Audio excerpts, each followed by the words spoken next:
Целосна забрана на увозот на отпад кој се користи како енергенс бараат активистите за животна средина. Велат дека со оглед на тоа што за 10 дена ќе се распушти собранието, нема време за поголеми измени во законот кој допрва треба да се донесе.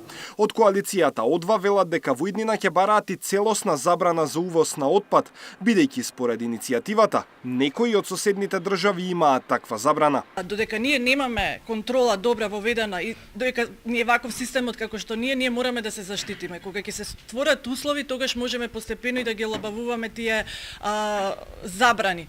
Меѓутоа во моментов ние највеќе се плашиме заради нефункционалноста на системот. Значи од контролата, од правосудниот систем како потоа се процесира и корумпираноста како најголем проблем. Според Ѓоргиевска, во законот таков каков што има многу недоречености.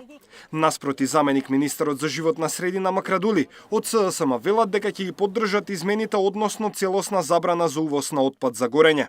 Отворената дебата и мислењето кое го даде невладиниот сектор и експертската јавност, како одговорна партија информираме јавноста дека ги поддржуваме измените на законот за управување со отпад, со кој се предлага забрана на увоз на отпад кој се користи како извор на енергија.